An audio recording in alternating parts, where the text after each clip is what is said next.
మన సంఘాన్ని ప్రేమించి మరి ఈ యొక్క రాత్రికాల సమయంలో యూత్ క్రిస్మస్కు వాక్యం అందించడానికి వచ్చినటువంటి సేవకులకు మరోసారి మనం ప్రేమపూర్వకంగా చప్పట్లు కొట్టి ఆహ్వానందం గట్టిగా ప్రైజ్ ది లార్డ్ హల్లెలూయా. దైవజనులు పాస్టర్ ఎంబి రాజు గారు వచ్చి వాక్యాన్ని అందిస్తారు.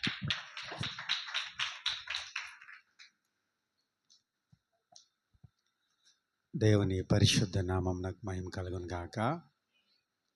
కూడి వచ్చిన మీ అందరికీ ప్రత్యేకమైన శుభములు వందనములు తెలియపరుస్తున్నాను.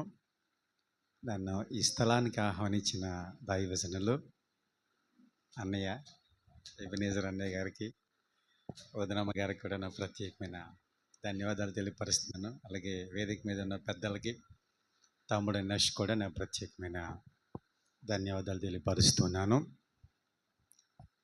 చాలా సంతోషం అండి. ఈ విధంగా మీ అందరి ముందు నిలబడి దేవుని వాక్యాన్ని ప్రకటించడం ప్రభు నాకు ఇచ్చిన ధన్యతగా భావిస్తూ ఉన్నాను. అందరూ కూడా వాక్యమును జాగ్రత్తగా వినాలని మనవి చేస్తున్నాను. ప్రియమైన దేవుని పిల్లలారా, ఈ నెల అంతా కూడా క్రిస్మస్ పండుగలు జరుగుతూ ఉంటాయి. భూమి ఆకాశంలో సృజించిన దేవుడు మనుషుడిగా ఈ భూమి మీద అడుగుపెట్టినటువంటి ఆ మధుర క్షణాన్నే క్రిస్మస్గా మనందరం సెలబ్రేట్ చేసుకుంటూ ఉన్నాం. సో మనందరం మానవులం కనుక మనకు ఒకరోజే చేసుకుంటాం. భూమి ఆకాశంలో సృజించిన దేవునికి నెలంతా చేసిన సరిపోదు. చప్పట్లు కొట్టండి. హల్లెలూయా. కనుక ప్రియమైన దేవుని పిల్లలారా, ఈ నెల అంతా కూడా మనం క్రిస్మస్లో జరుపుకుంటూ ఉంటాం. ఈ క్రిస్మస్ ఆనందాన్ని ప్రభు మీకు మీ కుటుంబానికి ఇచ్చి మిమ్మల్ని ఆశీర్వదించునుగాక. ఆమేన్. దేవుని వాక్యమును ధ్యానం చేసుకుందాం. లూకాసు వార్త 1వ అధ్యాయము 50వ వచనమును మనం ధ్యానం చేసుకుందాం.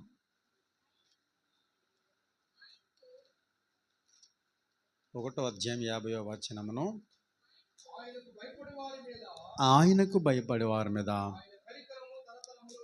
ఆయన కనికరము తరతరములకుండును. స్తోత్రం. దేవునికి మహిమ కలుగును గాక. జాగ్రత్తగా వినండి. ఇది యవనస్తుల క్రిస్మస్. ఇక్కడ పెద్దలు మీరు కూడా ఉన్నారు. మనందరం యవనస్తులమే ఇప్పుడు. దేవుని స్తోత్రం. హల్లెలూయా. సో ఇక్కడ ఒక చక్కటి మాటను మనం చదువుతూ ఉన్నామండి. ఆయనకు భయపడు వారి మీద ఆయన కనికరము తరతరములు ఉంటుందంటే అండి. ఈ మాట అన్న వ్యక్తి ఎవరంటే యేసుక్రీస్తు ప్రభుల వారిని కనినటువంటి కన్య మరియ గారు అంటున్నటువంటి శ్రేష్టమైన మాట అండి. అసలు మనందరము క్రిస్మస్ పండుగ జరుపుకోవడానికి మరి కారణం ఎవరంటే ఈ తల్లిగారే. స్తోత్రం. హల్లెలూయా. ఈ తల్లి గారి గర్భమును ఉపయోగించుకుని దేవాది దేవుడు ఒక మనుషుడిగా భూమి పైన అడుగు పెట్టారండి.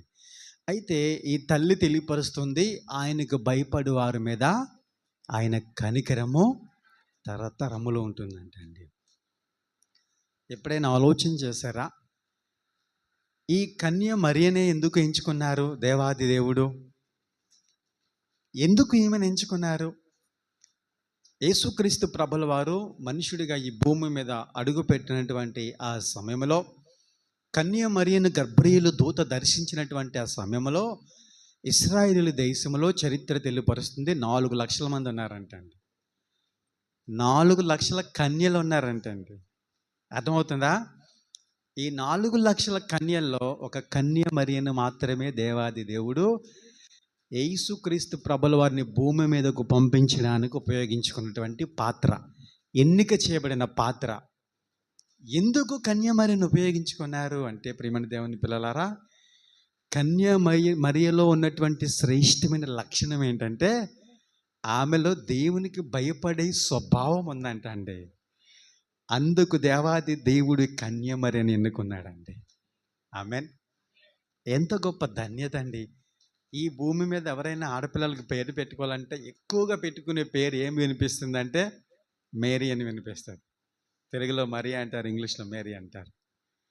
సో ఎక్కడికి వెళ్ళినా సరే ఆమె పేరును చర్చెస్ ఉంటాయి, మందిరాలు ఉంటాయి.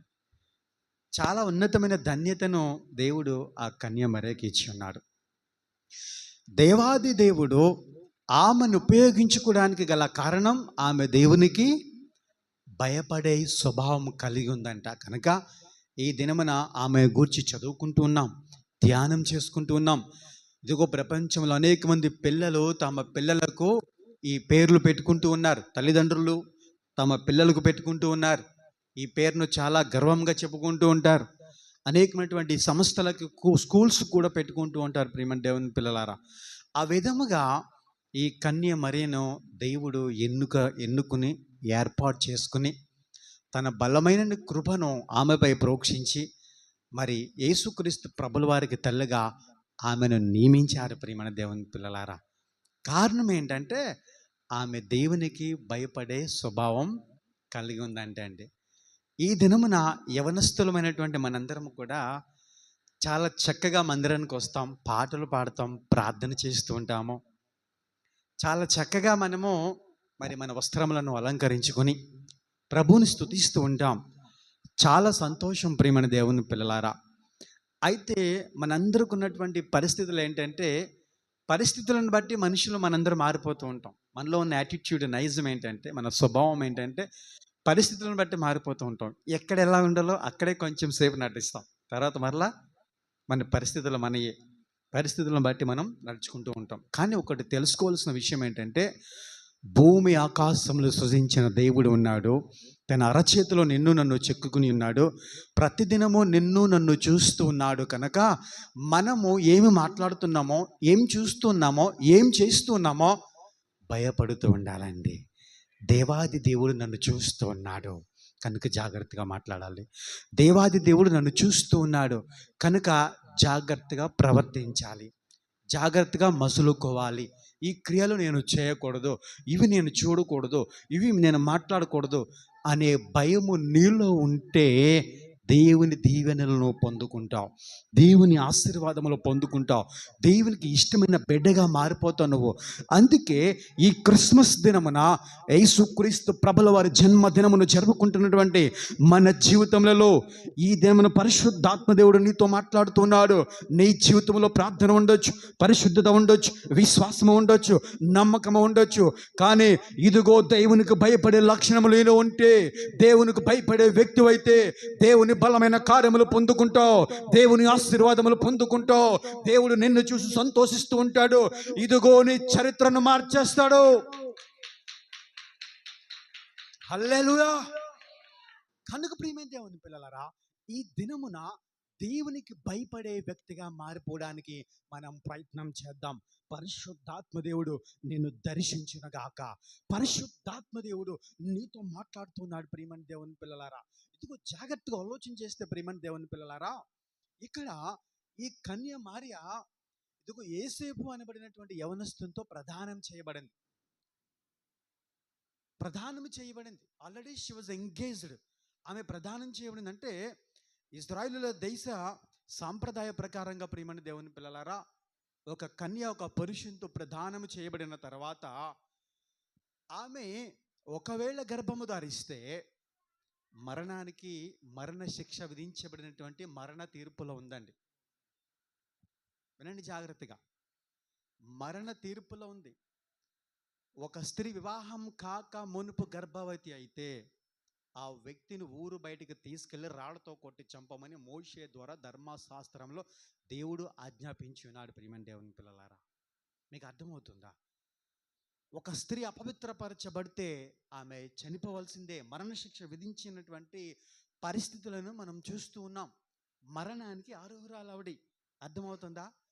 ఇక్కడ గబ్రియేలు దూత వచ్చి ఆమెతో మాట్లాడుతుంది. దయాప్రాప్తురాలా, నీకు శుభం అని చెప్పి మాట్లాడుతూ, ఇదిగో దేవుడు నిన్ను కనికరించాడు, దేవుడు నీ ద్వారా ఇదిగో భూమి మీద అడుగు పెట్టాలనుకుంటున్నాడు, పరిశుద్ధాత్మ ద్వారా నువ్వు గర్భం ధరించబోతున్నావు, ఇదిగో పరిశుద్ధాత్ముడు నీలో క్రియ చేయబోతున్నాడు, నీవు ఒక కుమారుణ్ణి కనబోతూ ఉన్నావు, ఆ కుమారుడికి యేసు అని పేరు పెట్టాలి నువ్వు అని చెప్పి గబ్రియేలు దూత మాట్లాడితే ఈమంటుంది, నీ దాస్తురులకి నీ వాక్కు చొప్పున జరుగును గాక అంటుంది. చప్పట్లు కొట్టండి, హల్లెలూయా. ఇదిగో నీ వాక్కు చొప్పున నాకు జరుగునుగా అని మాట్లాడుతుందండి. ఒకసారి ఆలోచన చేస్తే ఈమెలో ఎంత ధైర్యమో ఉన్నదండి, ఎంత దేవునికి లోబడే స్వభావం ఉన్నదండి, ఎంత భయపడే స్వభావం ఉందండి. ఎందుకో తెలుసా ప్రియమైన దేవుని పిల్లలారా, ఆమె వివాహము కాక మునుపు గర్భము ధరిస్తే మరణ శిక్ష ఆమె మీద విధించబడి ఉన్నది. మరణమునకు అర్హురాలు. ఇదిగో ఆమెని అక్కడ ఉన్నటువంటి జనాంగం అంతా కూడా రాళ్లతో కొట్టి చంపే పరిస్థితులు ఉన్నాయి. ఆమె ముందు ఒక మరణము సిద్ధపరచబడి ఉన్నది ప్రియమైన దేవుని పిల్లలారా. అలాంటి సందర్భంలో దూత మాట్లాడుతుంది, ఒకవేళ వివాహం కాక మునుపు ఆమె గర్భము ధరిస్తే తల్లిదండ్రులు పరువేమైపోతుంది? ఏమని చెప్పుకుంటారు? పలానా పలానా తల్లిదండ్రుల యొక్క కుమార్తె అంట వివాహం కాకముందే గర్భం ధారించేసింది అని ఎంత చీప్గా మాట్లాడుకుంటారు, ఎంత హేళనగా మాట్లాడుకుంటారు. కుటుంబానికి పరువు పోతుందా లేదా? ఆ కుటుంబం పరువు పోతుంది. ఆ కుటుంబంలో, ఆ సమాజంలో కుటుంబం బ్రతకలేదు. ఇదిగో ఈ సహోదరికి మరణశిక్ష విధించబడుతూ ఉన్నది. ఇలాంటి పరిస్థితులలో ఇదిగో మరియా జీవితము ముందు ఒక మరణము సిద్ధపరచబడి ఉన్నాను, ఒక మరణమున్నాను. ఇదిగో ప్రియమైన దేవుని పిల్లలారా, నా బ్రతుకు ఏమైపోయినా పర్లేదు, నా కుటుంబం ఏమైపోయినా పర్లేదు, నా కుటుంబం పరువు ఏమైపోయినా పర్లేదు, ఒకవేళ నేను మరణించినా పర్లేదు, కానీ ఇదిగో సర్వోన్నతమైన దేవుని ద్వారా వినబడినటువంటి ఆ వాక్కు నా జీవితంలో నెరవేర్చబడాలని ఈ స్త్రీ ధైర్యముగా నిలబడింది. ఇదిగో ఏమీ ఆలోచించలేదు, ఆమె ఏమీ భయపడటలేదు. ఇదిగో తన బ్రతుకేంటో ఆలోచించట్లేదు, కానీ నా ద్వారా దేవుని చిత్తము జరగాలని చెప్పి ఆమె ఆశపడి, ఇదిగో నీ సేవకురాలకి నీ వాక్కు చొప్పున నాకు జరుగునుగాక అంటుందండి. ఆమేన్, హల్లెలూయా. కనుక ఒకసారి ఆలోచించేయండి, మరియలో ఉన్నటువంటి అద్భుతమైనటువంటి ఆ దేవునికి భయపడే లక్షణం ముందు చూసారా? అది దేవునికి నచ్చిందండి. ఆమేన్. మరణమును లెక్క చేయలేదు, తన బ్రతుకేంటో లెక్క చేయలేదు, తన భవిష్యత్తు ఏంటో లెక్క చేయలేదు, తన జీవితం ఏంటో లెక్క చేయలేదు. ఇదిగో ఏ విధమైన భయము, ఇదిగో ఏ విధమైనటువంటి, ఇదిగో తన జీవితానికి సంబంధించినటువంటి నిరాశ కానీ, ఏ విధమైన ఆలోచన లేదు. కానీ సర్వోన్నతమైన దేవుడు ఇదిగో తన దూతను పంపి నాతో మాట్లాడాడు కనుక ఆ దేవుని యొక్క ఆశ నెరవేర్చబడాలి, ఆ దేవుడు నా ద్వారా కార్యము జరిగించాలి, ఆయన దేవుని యొక్క సేవలో నేను ఉపయోగపడాలి, ఇదిగో నా ద్వారా ఆయన నామం ఘనపరచబడాలని తన జీవితం ఇదిగో దేవాది దేవునికి అంకితం చేసింది ఈ యవనస్తురాలు. హల్లెలూయా, ఆమేన్. ప్రియమైన దేవుని పిల్లలారా, ఆ విధముగా దేవునికి లోబడింది కనుక తన చరిత్రను మార్చేశాడు దేవుడు. ఈరోజు ప్రపంచం మరియా మరియా మరియా అని చెప్పుకుంటూ ఉంటారు. ప్రతి క్రిస్మస్లో అందరూ కూడా మరియా గురించి మాట్లాడుతూ ఉంటారు. కారణం ఏంటంటే ఈ స్త్రీ దేవునికి భయపడిందండి, దేవునికి భయపడే స్వభావం ఉందండి. అందుకే అంటుంది, తనకు భయపడే వారి మీద ఆయన కనికరము తరతరములు ఉంటుందంటే. నువ్వు దేవునికి భయపడితే ఆయన కనికరం నీ మీద మాత్రమే కాదు, నీ తరతరములు అది పనిచేస్తూనే ఉంటుందంటండి. హల్లెలూయా. కనుక ఈ వాక్యము వింటున్న యవనస్తులారా, ఈ వాక్యము వింటున్న పెద్దలారా, ఇదిగో నువ్వు జీవితంలో భక్తి అంటే ఏదో కొంచెం ఆరాధన చేసి, కొంచెం పాటలు పాడి, కొంచెం వాక్యం విని, కొంచెం మందిరములో ఉండి, కొంచెం కానుకలు చెల్లించి వెళ్ళిపోవటం మాత్రమే కాదు ప్రియమైన దేవుని పిల్లలారా. నీ జీవితంలో దేవునికి ఎంతవరకు భయపడుతున్నావు ఎప్పుడైనా ఆలోచన చేసావా? నువ్వు మాట్లాడుతున్నప్పుడు కానీ, నువ్వు ప్రవర్తిస్తూ ఉన్నప్పుడు కానీ, నువ్వు చేస్తున్న క్రియల విషయంలో కానీ, నీ నడవడికలో కానీ, నీ బ్రతుకులో కానీ దేవుడు చూస్తూ ఉన్నాడు. దేవునికి భయపడాలి. సర్వశక్తి గల దేవుడు, ఇదిగో మనల్ని చూచుచున్న దేవుడు. హాగరు ఆయనకు ఒక పేరు పెట్టింది, నువ్వు చూచుచున్న దేవుడు అని. హల్లెలూయా. ఆయన చూస్తూ ఉంటాడు, నిన్ను గమనిస్తూ ఉంటాడు. కనుక ఇదిగో నీ జీవితంలో దేవుడు చూస్తున్నాడని ఎప్పుడైనా భయపడ్డావా? నీ ముందు పోలీసు అయిన ఉంటే బహుగా భయపడిపోతూ ఉంటావు, ఒక ఎమ్మెల్యే గారు ఉంటే బహుగా భయపడిపోతూ ఉంటావు, ఒక అధికారి ఉంటే భయపడిపోయి ఇంకా నిన్ను చూడలేం, చెమటలు పట్టేస్తూ ఉంటాయి నీకు నాకును. అవునా కదా? అవునా కదా అమ్మా? భూమి ఆకాశములు సృజించిన దేవునికి నువ్వు ఇంకా ఎంత భయపడాలి? భయపడాల్సిన అవసరము ఉన్నది. నువ్వు దేవునికి భయపడాలి. కానీ మనలో ఉన్న సెన్స్ ఏంటంటే, మనలో ఉన్నటువంటి మనసు ఏ విధంగా పనిచేస్తుందంటే, భయపడాల్సింది దేవునికి, కానీ దేవునికి భయపడరు, దెయ్యానికి భయపడతా ఉంటారు. ఇప్పుడు నేను అలా వెళ్తా ఈదులో నాకు అర్ధరాత్రి 1 గంటకి దెయ్యం కనబడిందంటే ఇంక అందరూ ఇంకా ఆ రోడ్ని కంప్లీట్గా క్లోజ్ చేస్తారు, ఇంకెవరు వెళ్ళరు ఇంకా రోడ్ని. రైట్? అవునా కదా మాస్టర్ గారు?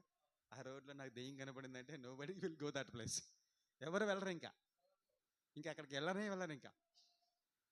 సో అంటే నేను ఇక్కడ నీతో ఏం మాట్లాడుతున్నానంటే, నీ ముందు దేవుడు సాతానుని శీఘ్రముగా నీ కాళ్ళతోనే తొక్కు వేయించాడు. చప్పట్లు కొట్టండి.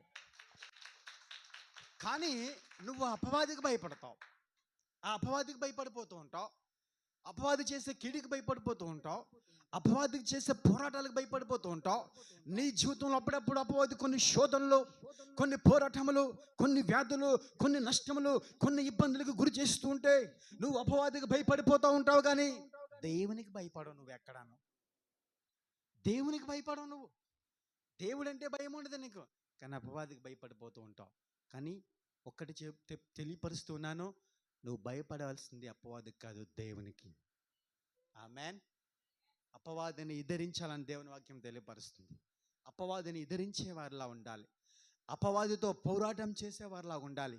అపవాది నిన్ను చూస్తే పారిపోయేలా నువ్వు బ్రతకలే తప్ప అపవాదికి నువ్వు భయపడవద్దండి. ఎవరికి భయపడాలి? భూమి ఆకాశములు సృష్టించిన దేవునికి భయపడాలి. తన రూపంలో నిన్ను చేసుకున్న దేవునికి భయపడాలి. నువ్వు నిన్ను పోషించుచున్న దేవునికి భయపడాలి, నీకు జీవం ఇచ్చిన దేవునికి భయపడాలి, నీకు బ్రతుకునిచ్చిన దేవునికి భయపడాలి, ఇదిగో నిన్ను పోషిస్తున్న దేవునికి భయపడాలి, నీకు ఇదిగో నీ కుటుంబమునిచ్చి నిన్ను నడిపించుచున్న దేవాది దేవునికి నువ్వు భయపడాలి. మనుషులకు కాదు, అపవాదికి కాదు, శోధనలకు కాదు, వ్యాధులకు కాదు, కష్టాలకు కాదు, అప్పులకు కాదు, పేదరికానికి కాదు, దేవునికి భయపడాల. నువ్వు దేవునికి భయపడితే ఆయన కనికరం నీ మీదకు దిగి వస్తుంది, ఆయన సంతోషము దిగి వస్తుంది, ఆయన ఆశీర్వాదము దిగి వస్తుంది, నీ చరిత్ర మార్చబడుతుంది. ప్రియమైన దేవుని పిల్లలారా, ఈ క్రిస్మస్ దినమున దేవుడు నీతో మాట్లాడుతూ ఉన్నాడు. ఇదిగో దేవునికి భయపడటం నువ్వు అలవాటు చేసుకుంటే అపవాది నీకు భయపడతాడండి, వ్యాధులు నీకు భయపడతాయి, శోధనలు నీకు భయపడతాయి, ఏ లోకం నీకు భయపడుతుందండి. హల్లెలూయా. నువ్వు దేవునికి భయపడగలిగితే కనుక నువ్వు మాట్లాడేటప్పుడు, నువ్వు ప్రవర్తించేటప్పుడు, నువ్వు బయట ఉన్నప్పుడు, అక్కడ ఎవరు లేకపోయినా దేవుడు ఉన్నాడనే సంగతి నువ్వు గుర్తుపెట్టుకోవాలి. యవనస్తులారా, మీరు కూడా దేవుడు ఉన్నాడు. తల్లిదండ్రుల ముందు చాలా జాగ్రత్తగా ఉంటారు, పెద్దల ముందు చాలా జాగ్రత్తగా ఉంటారు. ఎవరో లేనప్పుడు మీరు కుదరండ్రో, ఇక్కడ దేవుడు ఉన్నాడని మీరు జ్ఞాపకం చేసుకుంటే మీ చరిత్ర మార్చబడుతుంది, మీ ఆలోచన విధానం మార్చబడుతుంది, మీ జీవితం మార్చబడుతుంది, మీ బ్రతుకు మార్చబడుతుంది. కనుక దేవునికి భయపడేవారుగా నువ్వు ఉండాలండి. హల్లెలూయా. అబ్రహాం గురించి మనందరికీ తెలుసు, అబ్రహాం తాను నివసించినటువంటి ఆ దేశంలో, అబ్రహాంతో ఆ దేశంలో ఉన్నటువంటి రాజులు సైతము సంధి చేసుకోవడానికి వచ్చేవారంట. అబ్రహాం ఏ దేశంలో నివసిస్తే ఆ దేశంలో రాజు దగ్గర ఉన్నటువంటి ధనము కంటే అబ్రహాం దగ్గర అధికంగా ఉండేదంటండి. అర్థమవుతుంది మీకు? ఆ దేశంలో ఉన్న రాజు కంటే కూడా అబ్రహాంకి అధికమైనటువంటి ధనం ఉండేదంటండి. అంటే దేవుడు అబ్రహాముని చాలా ఉన్నతముగా ఆశీర్వదించాడు. తూర్పు దేశాల్లో బహు ఉన్నతంగా అబ్రహాముని దేవుడు ఆశీర్వదించాడండి. అబ్రహాంకి ఇచ్చిన పేరు కానీ, ఘనత కానీ, ఆశీర్వాదం కానీ మరెక్కడ మనం చూడలేం. ప్రియమైన దేవుని పిల్లలారా, అబ్రహాముని దేవుడు నా స్నేహితుడు అని పిలుస్తున్నాడు, నా స్నేహితుడు అని పరిచయం చేస్తున్నాడు. అబ్రహాముని ఆశీర్వదించడానికి దేవాది దేవుడు పరలోకంలో నుండి దిగి వచ్చినటువంటి సందర్భాలు ఉన్నాయి. ప్రియమైన దేవుని పిల్లలారా, కారణం ఏంటో తెలుసా? ఈరోజు మనం అబ్రహాం గురించి మాట్లాడుకుంటూ ఉంటాం, అబ్రహాం గురించి ధ్యానం చేస్తూ ఉంటాం. మనం అబ్రహాముని దేవుడు ఇంతగా అధికముగా హెచ్చించడానికి గల కారణం, అబ్రహాముని దేవుడు బహుగా ఆశీర్వదించడానికి గల కారణం, అబ్రహాం తరతరములు దీవించబడి జనములకు తండ్రిగా పిలుస్తున్నాం. ఇదిగో అబ్రహాం వంశమే ఈ ప్రపంచమును పరిపాలన జరిగిస్తున్నది. ఇదిగో ఈ ప్రపంచమంతా అబ్రహాం వంశమే, అబ్రహాం పిల్లలే, అబ్రహాం వారసులే. ఎటు చూసినా అబ్రహాం దీవించబడి ఉన్నాడు, ఎటు చూసినా అబ్రహాం గురించి మాట్లాడుకుంటూ ఉన్నాం. ఎటు చూసినా ఇదిగో దేవుని చేతిలో బహుగా దీవించబడిన వాడు అబ్రహాం. కారణం ఏంటంటే ప్రియమైన దేవుని పిల్లలారా, ఒకసారి చూడండి ఆదికాండం 22వ అధ్యాయాన్ని ఒకసారి మనం చూద్దాం ప్రియమైన దేవుని పిల్లలారా. The book of Genesis chapter 22 22వ అధ్యాయము 12వ వచనం ఒకసారి. అప్పుడు ఆయన ఆ చిన్నవాని మీద చెయ్యి వేయకము, అతనినేమీ చేయకము, నీకు ఒక్కడై ఉన్న నీ కుమారుని నాకియ వెనుతీయలేదు గనుక. అందరూ చెప్పండి, నీవు దేవునికి భయపడువాడవని ఇందువలన నాకు కనబడుచున్నది. హల్లెలూయా. ఆమేన్. ఆమేన్. సో ఈ దినమున నీకు అర్థమవుతుందా దేవుడు అబ్రహామును ఎందుకు ఆశీర్వదించాడో? అబ్రహాం తరతరములు దీవించబడి ఉన్నాయి. ఇప్పుడు మీకు తెలుసా, ప్రపంచానికి రారాజు, ప్రపంచాన్ని అతిపెద్ద సామ్రాజ్యం ఏదైనా ఉందంటే అమెరికా దేశం అని మనం చెప్పుకుంటూ ఉంటాం. అమెరికా దేశం ఎవరి సంతానమో తెలుసా మీకు? అబ్రహాం కుమారుడు ఇస్సాకు కుమారుడు యాకోబు కుమారులు ఒకడైనటువంటి ఎఫ్రాయిం సంతానం అండి. అమెరికా దేశం ఎఫ్రాయిం సంతానం అండి. యోసేపు తెలుసు కదా. యోసేపు కుమారు ఎంతమంది కుమారులు? 2 కుమారులు. ఒకడు మనసే, రెండోవాడు ఎఫ్రాయిం సంతానం. అమెరికా దేశం అండి. యోసేపుకి చెప్పాడు, యోసేపు పేరేంటి? యోసేపు అంటే ఫలించాడు కొమ్మ అండి. ఆమేన్. ఇప్పటికీ ఫలిస్తూనే ఉంది. ఈరోజు ప్రపంచానికి అగ్రరాజ్యం ఎవరంటే అమెరికా దేశం. ఆమేన్. రెండోది మనసే వంశస్థులు ఎవరంటే బ్రిటిష్ వారు, యూరోప్ కంట్రీస్, లండన్ ప్రజలు, ఇంగ్లాండ్ వారు మన దేశాన్ని పరిపాలన చేశారు, యూకే. అర్థమవుతుంది మీకు? సో ఇక్కడ మనం జాగ్రత్తగా ఆలోచన చేస్తే, అలానాడు అబ్రహాముని దేవుడు ఆశీర్వదిస్తే ఆ ఆశీర్వాదం ఇంకా పనిచేస్తూనే ఉన్నదండి. తరతరములు పరిపాలన చేస్తూనే ఉన్నారు, దీవించబడుతూనే ఉన్నారు, హెచ్చించబడుతూనే ఉన్నారు, అభివృద్ధి చెందుతూనే ఉన్నారు, సంతోషముగానే ఉన్నారు. ఇదిగో ఒకసారి దేవుడు నిన్ను ఆశీర్వదిస్తే తరతరములు ఆ ఆశీర్వాదం వెంబడిస్తూనే ఉంటుంది. కారణం ఏంటంటే అబ్రహాం దేవునికి భయపడ్డాడంటే. ఆమేన్. దేవుడు సాక్ష్యం ఇస్తున్నాడు, ఇదిగో నీకు ఒక్కడైనటువంటి నీ కుమారుని నాకు ఇయ్యడానికి వెనుదీయలేదు. ఇస్సాకుని బలి ఇచ్చేయమన్నారండి. ఇస్సాకుని బలి చేయమన్నారు. ఒకసారి ఆలోచించేయండి ప్రియమైన దేవుని పిల్లలారా. అబ్రహాం 99 సంవత్సరంలో ఎదురు చూశాడంట. 99 సంవత్సరంలో దేవుడు అతనికి ఒక కుమారుని అనుగ్రహించాడు. సారాకి 90 సంవత్సరాలు వచ్చినాయి. ఈ సమయంలో వారికి ఒక కుమారుని ఇస్తే, ఆ వయసులో కుమారుని ఇచ్చినటువంటి పరిస్థితులలో వారికి ఉన్నటువంటి ఆనందం అవధులు దాటిపోతాయి. రెండోది ఏంటంటే, ఆ బాబుపై, ఆ పిల్లడిపై చాలా ప్రేమ ఉంటుందండి. అవునా కదా? అనేక సంవత్సరములు ప్రార్థన చేసి ఎదురు చూసి పొందుకున్నటువంటి ఆ కుమారుడిపై ఎంత ప్రేమ ఉంటుందండి. అవునా కదా? ఆ ప్రేమ కలిగినటువంటి ఆ కుమారుని దేవుడు ఇచ్చేయమన్నాడంట అండి, బలి చేయమన్నాడంట. అబ్రహాం మోరియా పర్వతం పైకి బలివ్వడానికి తీసుకుపోయాడండి. బలివ్వడానికి తీసుకుపోయాడు.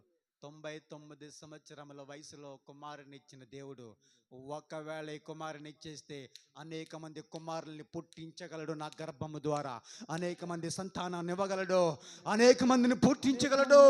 ఆయన సామర్థ్యము కలిగిన వాడు, ఆయన సర్వశక్తి గల దేవుడు, ఆయనకు అసాధ్యమైనది ఏదీ లేదని చెప్పి, ఇదిగో యవనస్తుడైనటువంటి ఆ ఇస్సాకును తీసుకుని మోరియా పర్వతం పైకి వెళ్ళి బలివ్వడానికి సిద్ధపడినటువంటి ఆ సందర్భంలో దేవాది దేవుడు మాట్లాడుతూ ఉన్నాడు, అబ్రహామా, నీ కుమారుని నాకు ఇయ్యడానికి వెనుదీయలేదు గనక దేవునికి భయపడి వాడేవని ఇక్కడ నాకు తెలియపరచబడి ఉన్నది. హల్లెలూయా. ఇదిగో దేవుని దూత మాట్లాడుతున్నది, నువ్వు దేవునికి భయపడివాడు అని ఇందును గురించి తెలియపరచబడుతున్నది గనక ఇక్కడ నుంచి ఇదిగో నువ్వు బహుగా దీవించబడబోతున్నావు, బహుగా హెచ్చించబోతున్నాను. ఇదిగో తరతరములు నువ్వు దీవించబడబోతున్నావు అని చెప్పి దేవుడు ఆశీర్వదించాడండి అబ్రహాముని. హల్లెలూయా. దేవుడు అబ్రహాముని దీవించడానికి గల కారణం, అబ్రహాము దేవునికి భయపడేవాడు అంటండి. ఆమేన్. అబ్రహాం దేవునికి భయపడేవాడంటే అండి, నీ జీవితంలో దేవుడు పక్షపాతి కాదండి. అబ్రహామును ప్రేమించిన వాడే నిన్ను ప్రేమించుచున్నాడు. అబ్రహాముని పిలిచిన వాడే నిన్ను పిలుస్తూ ఉన్నాడు. అబ్రహాం ఏ దేవుడిని ఆరాధన చేశాడో అదే దేవుడిని నువ్వు ఆరాధన చేస్తున్నావు. అబ్రహాంనే దేవుడు దీవించాడు, అదే దేవుడు సజీవమై ఉన్నాడు. అదే దేవుడు నీ మధ్యలో నివసించుచు ఉన్నాడు. అదే దేవుడు నిన్ను పోషించుచు ఉన్నాడు. అదే దేవుడు నీ చరిత్రను మార్చగలడు. అదే దేవుడు నీ కుటుంబమును బలపరచగలడు. అదే దేవుడు నీ కుటుంబం ఆశీర్వదించగలడు. అదే దేవుడు నీ బ్రతుకును మార్చగలడు. కనుక ప్రియమైన దేవుని పిల్లలారా, నీ జీవితంలో నువ్వెంతవరకు దేవునికి భయపడుతున్నావు ఆలోచించే ఒకసారి. ఎంతసేపు నీ ఇష్టానుసారంగా బ్రతకడమే, నీ కోరిక చొప్పున నడుచుకోవడమే, నీ ఆశలు చొప్పున నడుచుకోవడమే, నీ ఆశలు తీర్చడానికే ప్రయత్నములు చేస్తూ ఉన్నా కానీ సర్వశక్తి గల దేవుడు నన్ను చూస్తూ ఉన్నాడు. ఇదిగో ఆయన నేత్రములు నన్ను గమనించుచూ ఉన్నాయి, ఆయన నేత్రములు నన్ను పరిశీలన చేయుచూ ఉన్నాయని చెప్పి ఎప్పుడైనా దేవునికి భయపడ్డావా? నీ ఆలోచనలో కానీ, నీ చూపుల్లో కానీ, నీ క్రియల్లో కానీ, నీ ప్రవర్తనలో కానీ దేవునికి భయపడిన సందర్భాలు ఏమన్నా ఉన్నాయేమో ఆలోచన చెయ్యి యవనస్తుడా. ఎందుకు పరిశుద్ధాత్మ దేవుడు ఈ దినమున నీ దగ్గర గర్జించుచూ ఉన్నాడంటే, మనుషులు భయం లేకుండా తిరుగుతూ ఉన్నారండి. దేవుని భయం లేకుండా బ్రతుకుతూ ఉన్నారండి. భూమి ఆకాశములు సృజించిన దేవుడు ఈ లోకంలో నీకు అన్నీ కావాల్సినవన్నీ ఇస్తూ, నిన్ను పోషించుచు, నిన్ను నడిపిస్తూ, నీ కొరకు రక్తము కార్చి, నీ కొరకు పరలోకంలో నివాసములు ఏర్పాటు చేసి, నీ కొరకు తండ్రి కృపాసనమున కూర్చుని ఆయన నీ కొరకు ప్రార్థన చేస్తూ ఉంటే, ఆయనకు భయపడాలనేటువంటి ఆలోచన ఎప్పుడైనా నీకు కలిగిందా? అసలు ఎప్పుడైనా ఆలోచన చేసావా? సర్వశక్తి గల దేవుడు, ప్రేమ కలిగిన దేవుడు, ప్రేమ కలిగిన దేవుడు, ప్రేమ కలిగిన దేవుడు. ఇంకా రోజు ప్రేమ గురించే, ప్రేమ చూపిస్తాడు, ప్రేమ చూపిస్తాడు, ప్రేమ చూపిస్తాడని నీ ఇష్టానుసారంగా బ్రతికితే ఇంకెప్పుడు మార్చబడతావు నువ్వు? ఇంకెప్పుడు ప్రభువుకు లోబడతావు నువ్వు? ఇంకెప్పుడు నీ బ్రతుకు మారుతుంది? ఇంకెప్పుడు నీ ఆలోచన విధానం మారుతుంది? ఇంకెప్పుడు నీ క్రియలు మారుతాయి? ఇంకెప్పుడు నీ ప్రవర్తన మారుతుంది? ఈ దినమున వాక్యము వింటున్న నీవు దేవునికి భయపడటం అలవాటు చేసుకుంటే నీ చరిత్ర మార్చబడుతుందండి. ఆమేన్. నీ ఆలోచన విధానం మార్చబడుతుందండి. నీ జీవితంలో గొప్ప కార్యములు చేస్తాడండి ప్రభు. కనుక ఇప్పటివరకు ఎలా ఉన్నావో ఏదోలా గడిచిపోయింది, కానీ దినము నుంచి నీకు ఆశీర్వాదములు కావాలంటే నువ్వు దేవునికి భయపడాలండి. నువ్వు దేవునికి భయపడాలి. నీ చరిత్ర మార్చబడాలంటే నువ్వు దేవునికి భయపడాలండి. నీ కుటుంబం దీవించబడాలంటే నువ్వు దేవునికి భయపడాలండి. నువ్వు హెచ్చించబడాలంటే నువ్వు దేవునికి భయపడాలి. నీ జీవితంలో అద్భుతములు జరగాలంటే నువ్వు దేవునికి భయపడాలండి. చూడండి, దేవుని వాక్యం తెలియపడుతుంది. సామెతల గ్రంథం 22వ అధ్యాయం 4వ వచనం. సామెతల గ్రంథం 22వ అధ్యాయం 4వ వచనం. సామెతల గ్రంథం 22వ అధ్యాయం 4వ వచనం. యెహోవా యందు భయభక్తులు కలిగి ఉండుట వినయమునకు ప్రతిఫలము, ఐశ్వర్యమును, ఘనతయు, జీవమును దాని వలన కలుగును. చప్పట్ల కొట్టండి ఒకసారి. హల్లెలూయా. హల్లెలూయా. ఎంత అద్భుతమైన మాట అండి. యెహోవా యందు భయభక్తులు కలిగి ఉండుట వినయమునకు ప్రతిఫలం. ఇక్కడ చూడండి, ఐశ్వర్యం అంట, 2 ఘనత అంట, 3 జీవం అంట అండి. హల్లెలూయా.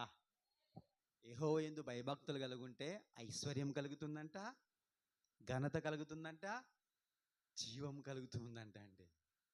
యవనస్తులారా, పెద్దలారా, మీరు జాగ్రత్తగా గమనించండి.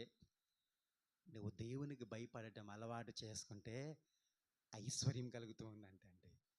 దేవుని వాక్యం తెలియపరుస్తుంది. ఈ క్రిస్మస్ దినమున ఒక అద్భుతమైన సందేశాన్ని ప్రభు నీతో మాట్లాడుతూ ఉన్నాడు.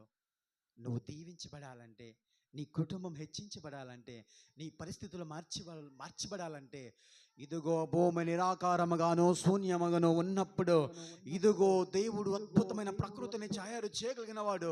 నువ్వు దేవునికి భయపడితే నీ పరిస్థితులు ఎలా ఉన్నా, నీ స్థితిగతులు ఎలా ఉన్నా, నీకు చదువు ఉన్నా లేకపోయినా, పరపతి ఉన్నా లేకపోయినా, జ్ఞానం ఉన్నా లేకపోయినా, ఆయన నిన్ను దీవించగలడు, ఆయన నిన్ను హెచ్చించగలడు, ఆయన నిన్ను ఇదిగో అత్యధికముగా నిలబెట్టగలిగిన సామర్థ్యము కలిగిన వాడు.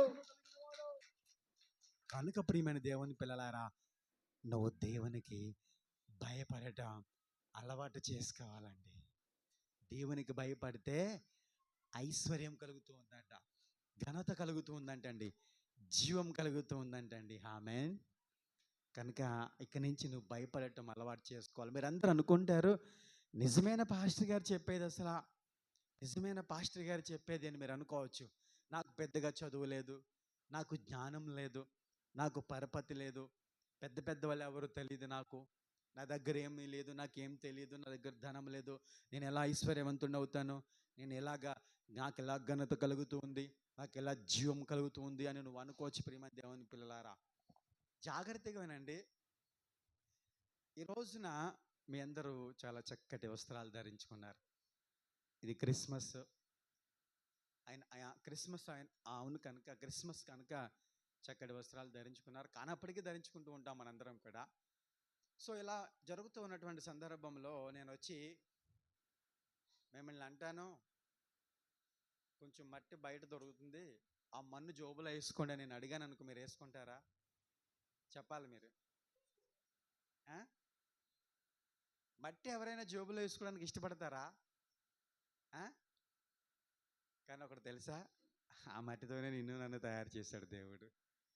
నువ్వు జోబులో పోసుకోవడానికి, చేతిలో పోసుకోవడానికే ఇష్టపడని ఆ మన్నుతోనే అద్భుతమైన నీ రూపమును సృష్టించాడు, అద్భుతమైన నిన్ను సృజించాడు.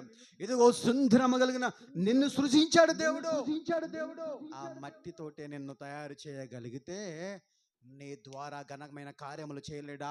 ఘనముగా నిన్ను హెచ్చించలేడా? ఘనముగా నిన్ను అద్భుతంగా ఆశీర్వదించలేడా? నీ స్థితిగతులు మార్చలేడా? నీ చరిత్ర మార్చలేడా? ఒక ఆశీర్వాదకరంగా నిన్ను చేయలేడా? ప్రియమైన దేవుని పిల్లలారా, సామర్థ్యం కలిగిన దేవుణ్ణి ఆరాధన చేస్తున్నావు. అద్భుతములు, ఆశ్చర్యములు, సూచక క్రియలు, మహత్కార్యములు చేయగలిగిన దేవుణ్ణి ఆరాధన చేస్తున్నావు కనుక నీ దేవుడు మట్టిలో నుండి నిన్ను నన్ను తయారు చేయగలిగిన సామర్థ్యము కలిగి ఉంటే నీ చరిత్రను మార్చడానికి ఇంకా అద్భుతమైన సామర్థ్యం కలిగి ఉన్నాడు. నీ బ్రతుకును మార్చడానికి ఇంకా సామర్థ్యం కలిగి ఉన్నాడు. నీ కుటుంబంను హెచ్చించడానికి ఇంకా సామర్థ్యం కలిగి ఉన్నాడు. కనుక నీ జీవితంలో నువ్వు తెలుసుకోవాల్సింది ఏంటంటే, నువ్వు దేవునికి భయపడితే ఐశ్వర్యం కలుగుతూ ఉంది, ఘనత కలుగుతూ ఉంది, జీవం కలుగుతూ ఉంది, ఆరోగ్యము కలుగుతుంది. కనుక ఈ క్రిస్మస్ దినమున యవనస్తులారా, మీరందరూ దీవించబడాలంటే, మీరందరూ ఉద్యోగాలు పొందుకుని, మంచి చదువులు చదువుకుని, మంచి భవిష్యత్తును లీడ్ చేయాలంటే మీ అందరికీ ఒకే ఒక తాళపు చెవినిస్తున్నాను. ఏంటో తెలుసా? అది దేవునికి భయపడటం. నువ్వు దేవునికి భయపడితే నీ చరిత్ర మార్చబడుతుందండి. హల్లెలూయా. ఫైనల్గా ఒక విషయం చెప్పి నేను ముగిస్తున్నాను. ప్రియమైన దేవుని పిల్లలారా, మనందరికీ యోసేపు గురించి తెలుసు. యోసేపు ఐగుప్తు దేశంలో బానిసగా అమ్మబడ్డాడంటే అండి. ఎలాగ అమ్మబడ్డాడండి? పోతీఫర్ దగ్గర ఒక బానిసగా అమ్మబడ్డాడు. బానిస బ్రతుకంటే మీకు తెలుసా అసలు? Do you know about the life of slaves? బానిస బ్రతుకు గురించి మీకు తెలుసా? ప్రియమైన దేవుని పిల్లలారా, ఏం చెప్తే అది చేయాలి, ఏం పెడితే అది తినాలి. ఇష్టమైంది తినడానికి లేదు, ఇష్టమైంది చేయడానికి లేదు. అక్కడ తల్లిదండ్రులు లేరు. దేశము కాని దేశములో, భాష కాని భాషలో, ప్రజలు కాని ప్రజలలో, ఆహారపు నియమములు కాని నియమములలో, ప్రాంతము కాని ప్రాంతములో యోసేపు ఒక బానిసగా అమ్మబడ్డాడండి. బానిస బ్రతుకు చాలా హేయమైనదండి. ఉదయం నుంచి సాయంత్రం వరకు పనులు చేస్తూనే ఉండాలి. పెడితే తినాలి, లేకపోతే లేదండి. అక్కడ బానిసలను కొనుక్కుంటారు, సంతలో కొనుక్కుంటారు, కూరగాయలను కొనుక్కున్నట్టు అలాగే కొనుక్కున్నారు యోసేపునండి. ఇలాంటి బానిస బ్రతుకుతున్నటువంటి ఈ యోసేపు జీవితంలో ప్రియమైన దేవుని పిల్లలారా, అనుకోకుండా ఒక భయంకరమైన శోధన వచ్చి పడిపోయిందండి. ఒక భయంకరమైనటువంటి శోధన వచ్చి పడింది. ఈ సిచ్యువేషన్ మనం జాగ్రత్తగా ఆలోచన చేస్తే ప్రియమైన దేవుని పిల్లలారా, ఒకటి, దేవుడు నిన్ను ఆశీర్వదించడానికి ఒక చక్కటి ప్రణాళిక కలిగి ఉంటాడంటండి. అదే సమయం అపవాది కూడా నిన్ను నాశనం చేయడానికి ప్రణాళిక కలిగి ఉంటాడంటండి. అర్థమవుతుందా? God has a special plan about you and devil also special plan about you. దేవునికి ఒక ప్రణాళిక ఉంది నీ పట్ల, నిన్ను బాగు చేయడానికి, అభివృద్ధి పరచడానికి. దెయ్యానికి కూడా ప్రణాళికలు ఉన్నాయంటండి, నిన్ను నాశనం చేయడానికి. ఈ రెండు ప్రణాళికల్లో మనుషుడు ఏదో ఒక విధముగా నలిగిపోవాల్సిన పరిస్థితులు ఉంటాయి, ఇబ్బందులు పడాల్సిన పరిస్థితులు ఉంటాయి, అవమానానికి గురవలసినటువంటి పరిస్థితులు ఉంటాయి. యోసేపు ఆ యవన జీవితంలో బానిసగా అమ్మబడి అక్కడ బాధపడుతూ ఉన్నాడు. అక్కడ బానిసగా హేళన చేయబడుతూ, ఇబ్బందులు పడుతూ, దేశం కాని దేశంలో, భాష కాని భాషలో, అప్పటికే తల్లి చనిపోయింది, తండ్రి ఒక విచిత్రమైన నిలువుటంగిని కుట్టించి అతన్ని ఎంతో ప్రేమగా చూసుకుంటూ ఉన్నాడు, అల్లారు ముద్దుగా పెంచుకుంటూ ఉన్నాడు. తండ్రిని కోల్పోయాడు, అన్నదమ్ములను కోల్పోయాడు, తల్లిని కోల్పోయాడు, తన చిన్న తమ్ముడు బెన్యామీని కోల్పోయాడు. ఆ ఒంటరి సమయంలో, ఆ నిరాశలో, ఆ నిస్పృహలో, ఆ బాధలో యోసేపు ప్రియమైన దేవుని పిల్లలారా, ఐగుప్తు దేశంలో బానిసత్వంలో ఉంటే మూలిగే నక్క మీద తాటికేయబడినట్లు ఒక సహోదరి అతనిని పాపము చేయడానికి ప్రేరేపించడం మొదలుపెట్టింది. ప్రియమైన దేవుని పిల్లలారా, పాడు చేయడానికి ప్రేరేపించింది. ప్రియమైన దేవుని పిల్లలారా, ఇదిగో యేసేపు దేవుని యందు ఇదిగో భయభక్తులు కలిగిన వాడే, ఇదిగో దేవుడంటే భయం కలిగిన వాడే, దేవుని ప్రణాళికలో ఉన్నవాడే, దేవుని చిత్తంలో ఉన్నవాడే, ఇదిగో దేవుడంటే ప్రేమ కలిగిన వాడే. ప్రియమైన దేవుని పిల్లలారా, ఇలాంటి సందర్భంలో యోసేపు భవిష్యత్తును నాశనం చేయడానికి, యోసేపు భవిష్యత్తును కోల్చడానికి, యోసేపు ఇదిగో వేదనలో, ఆ దుఃఖంలో ఉన్నప్పుడు, ఇంకను అంధకారంలో త్రోసివేయడానికి అపవాది అక్కడ ప్రయత్నములు చేస్తూ ఉన్నది. అపవాది చెలరేగిపోతున్నది. ఆ పోతిఫరు భార్య యోసేపును మళ్లించడానికి ప్రయత్నములు చేస్తున్నప్పుడు యోసేపు ఒక మాట అంటాడండి. ఆ మాట చాలా చక్కటి మాట అంటాడండి. చూద్దాం ఒకసారి. ఆదికాండం 42వ అధ్యాయము, the book of Genesis chapter 42 verse 18. 42వ అధ్యాయం 18వ వచనములో ఒక మాట అంటాడు యోసేపు. 3వ దినమున యోసేపు వారిని చూచి, నేను దేవునికి భయపడేవాడు. చాలండి, చప్పట్లు కొట్టండి. హల్లెలూయా, హల్లెలూయా. సో యోసేపు ఇక్కడ తనకు తానుగా రివీల్ అవుతూ ఉన్నాడు, తనకు తానుగా భయపడుతూ ఉన్నాడు, తనకు తానుగా సాక్ష్యం ఇస్తూ ఉన్నాడు. నేను దేవునికి భయపడువాడునని చెప్పి ఇక్కడ యోసేపు తన గురించి అన్నలకు సాక్ష్యం ఇస్తున్నాడండి. దానికి ముందు యోసేపు ఆ సహోదరి దగ్గర అంటున్నాడు, 39వ అధ్యాయం 9వ వచనంలో, నేనెట్లు ఇంత ఘోరమైన దుష్కార్యము చేసి దేవునికి విరోధంగా పాపము కట్టుకుందునని తన యజమాని భార్యతో అని. చప్పట్లు కొట్టండి. ఇతడు దేవునికి భయపడివాడని ఇక్కడ మాట్లాడుతున్నాడు. హల్లెలూయా. నేను దేవునికి భయపడివాడని మాట్లాడుతూ ఆ సహోదరత నిన్ను ప్రేరేపించుచూ ఉన్నప్పుడు, నేను దేవునికి విరోధంగా ఇంత దుష్కార్యం నేను ఎలా చేయగలిగినని అక్కడ భయపడుతూ ఉన్నాడండి. హల్లెలూయా, ఆమేన్. అక్కడ భయపడుతూ ఉన్నాడు. ఆ శోధనలో, ఆ అపవాది ప్రేరేపణలో, ఇదిగో ఆ పోతీఫరు భార్య అతనిని ప్రేరేపించుచూ ఉన్నప్పుడు, ఆ పాపములో ఇదిగో యోసేపు దేవునికి భయపడేవాడు కనుక దేవునికి భయపడుతూ, ఇదిగో నేను విరోధముగా, దేవునికి విరోధముగా ఇంత దుష్కార్యం నేను ఎలా చేయగలనని ఆ స్థలం నుండి పారిపోయినట్లు దేవుని వాక్యం తెలియపరుస్తుందండి. ఇతడు దేవునికి భయపడే స్వభావం కలిగి ఉన్నాడు కనుక అతడు ఆ పాపం నుండి పారిపోయాడు, ఆ స్త్రీ నుండి పారిపోయాడు, ఆ చెర నుండి పారిపోయాడు, ఆ దురాత్మ పడుతున్నటువంటి శోధనలో ఆ శోధనను విడిచిపెట్టి పారిపోయాడు కనుక ప్రియమైన దేవుని పిల్లలారా, ఆ దేశంలోనే ప్రధానిగా దేవుడు హెచ్చించాడు, ఆ దేవునిని పరిపాలించేవాడుగా హెచ్చించాడు. ఆ దేశంలో ఒక జైలులో ఇదిగో అతడు ఒక బానిసగా ఒక జైలులో వేదనకరమైన స్థితిలో ఒక ఖైదీగా ఉంటే, అదే ఖైదీలో ఉన్న వ్యక్తిని దేవుడు సింహాసనం దగ్గర కూర్చోబెట్టగల సామర్థ్యం కలిగిన వాడు. చప్పట్లు కొట్టు. హల్లెలూయా. నీ దేవుని సామర్థ్యం ఏంటో తెలుసా? చెరసాలలో నుండి సింహాసనం మీద కూర్చుండబెట్టగలిగిన సామర్థ్యం కలిగిన వాడండి. హల్లెలూయా. నీ దేవుని సామర్థ్యం అది. That is the capacity of the lord Jesus. నీ దేవుని సామర్థ్యం అది. చెరసాలలో నుండి సింహాసనం మీద కూర్చుండ పెట్టగలిగిన సామర్థ్యం కలిగిన వాడిని దేవుడు. ఇదిగో ఇక్కడ యోసేపు సాక్ష్యం ఇస్తూ ఉన్నాడు, నేను దేవునికి భయపడేవాడిని.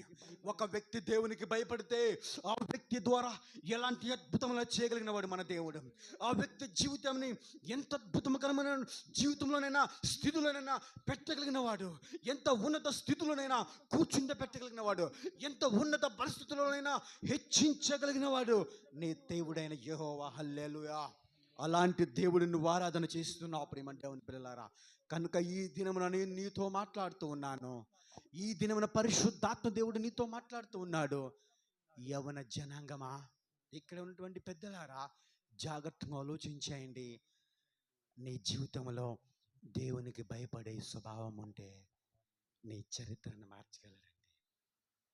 ఒకవేళ నీతి నిజాయితీగా ఉన్నప్పుడు కొన్ని శోధనలు వచ్చి కొన్ని ఇబ్బందులు జరుగుతూ, ఇక్కడ యోసేపు నీతిగా ఉన్నాడు కానీ కనుక ఆ సహోదరి తప్పుడు కేసు పెట్టి జైల్లో వేయించింది. దేవుడు ఊరుకున్నాడా? దేవుడు వదిలేశాడా? దేవుడు మర్చిపోయాడా? హల్లెలూయా. సింహాసనం మీద కూర్చుని పెట్టాడండి. ఇప్పుడు తప్పుడు కేసు పెట్టి నీ సహోదరి ముఖం ఎలాగుంటుందో చూడాలండి ఒకసారి. హల్లెలూయా. పరిస్థితి ఏమైపోయి ఉంటుందండి ఇప్పుడు? నీ దేవుడు కార్యం చేస్తే ఎలా ఉంటుంది? నువ్వు ఆరాధన చేస్తున్న దేవుడు అద్భుతాలు చేసే దేవుడు. నువ్వు ఆరాధన చేస్తున్న దేవుడు ఆశ్చర్య కార్యములు చేసే దేవుడు, మహిమ గల కార్యములు చేసే దేవుడు. కనుక నువ్వు దేవునికి భయపడగలిగితే సమస్తము భయపడతాయి. ఇదిగో ఒక అబ్రహామునే కాదు, ఒక యోసేపునే కాదు, ఒక మరియనే కాదు ప్రియమైన దేవుని పిల్లలారా, నువ్వు దేవునికి భయపడితే నిన్ను ఆశీర్వదించగలడు.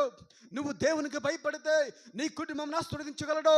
ఇదిగో నువ్వు దేవునికి భయపడితే నీ పిల్లలను హెచ్చించగలడు, నీ ఆరోగ్యం ఇవ్వగలడు, నీ అప్పులను తొలగించగలడు, నీ దరిద్రమును తొలగించగలడు. నీ కుటుంబములు వంశములు దీవించబడితే దేవుడు దీవించగల సామర్థ్యం కలిగిన వాడు. హల్లెలూయా. హల్లెలూయా.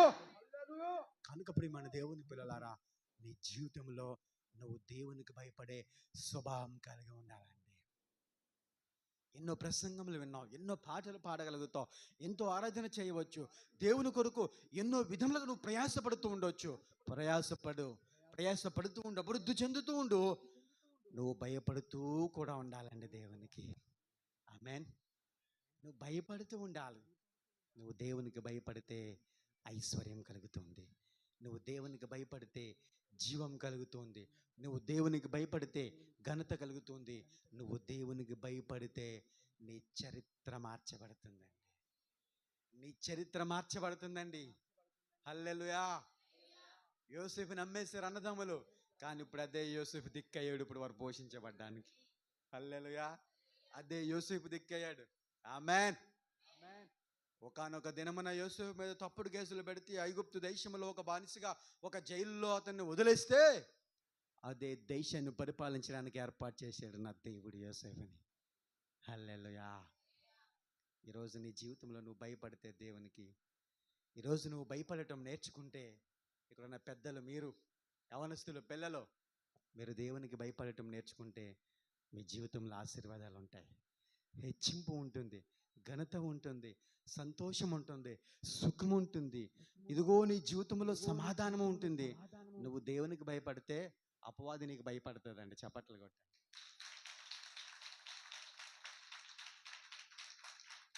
హల్లెలూయా. ఒక్కటే ఒక రహస్యం నీకు చెబుతున్నాను.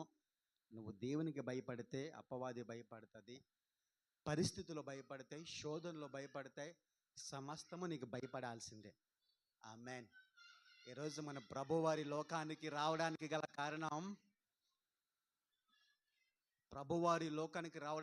కారణం, ఒక స్త్రీ అయితే ఆ స్త్రీని దేవుడు ఎందుకు ఎన్నుకున్నాడు అంటే దేవునికి భయపడే స్త్రీ అంట అండి. ఆమేన్. హల్లెలూయా.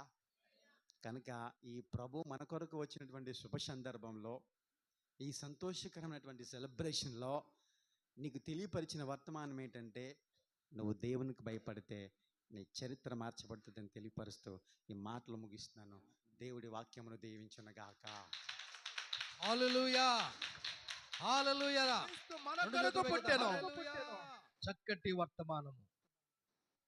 నేను కూడా ఇదే ఫస్ట్ పాస్టర్ రాజు గారి యొక్క వర్తమానం అంటాం.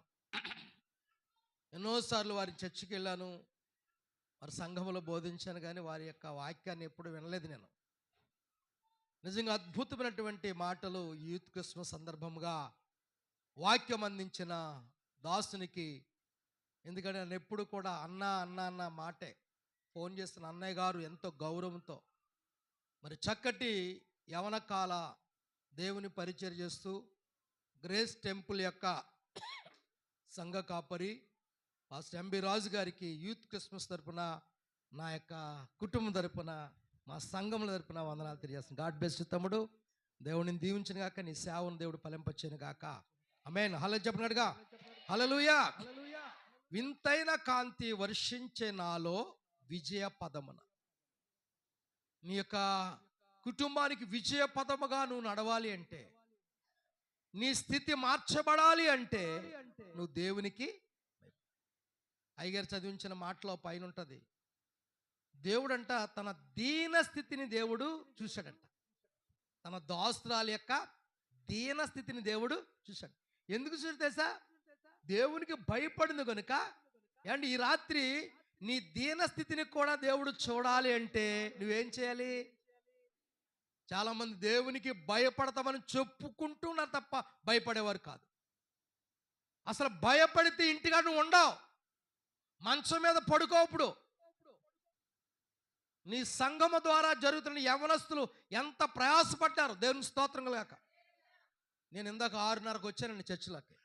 6:30కే వచ్చినోడికి డెకరేషన్ అంతా చూస్తే నాకు చాలా ఆశ్చర్యం కలిగింది. అడిగాను వాళ్ళని, రాత్రి 9 గంటలకే 9:30కి వచ్చారంట. అంటే ఇంకా వాళ్ళు ఈ టైం కూడా రాలేదన్నమాట. 9:30కి వచ్చిన వాళ్ళు తెల్లవారుజాము 4 గంటల వరకు కూడా ఇది చేస్తానే ఉందంట పరిచర్య. చెప్పగట్టం కట్టుకోసారి వాళ్ళకి పేర్లు చెప్పక్కర్లేదు, కానీ యవనస్తులను కొద్దిమంది, మనకి ఆ కొద్దిమందితో కొంత పెద్దవాళ్ళు కూడా ఎంతో ప్రోత్సహించి తెల్లవారుజామున 4 గంటల వరకు కూడా. ఎందుకంటే ఇదంతా కూడా అలా అంటించడానికి ఒకటి ఎగిరిపోతూ ఉంటుంది చూడండి. ప్యానల్ తిరుగుతుంది, ఎందుకంటే అది ఊడిపోతుంది. ఎంత ప్రయాసపడ్డారు చూడండి. కానీ దేవుని సన్నిధికి వచ్చి దేవుని వాక్యం వినమంటే మనకి ఎంత భయం లేని భక్తి అనమాట. ఎవరైతే దేవునికి భయపడతారో వారికి దీనస్థితిని దేవుడు చూసి కనికరిస్తాడండి. దేవుని స్తోత్రం.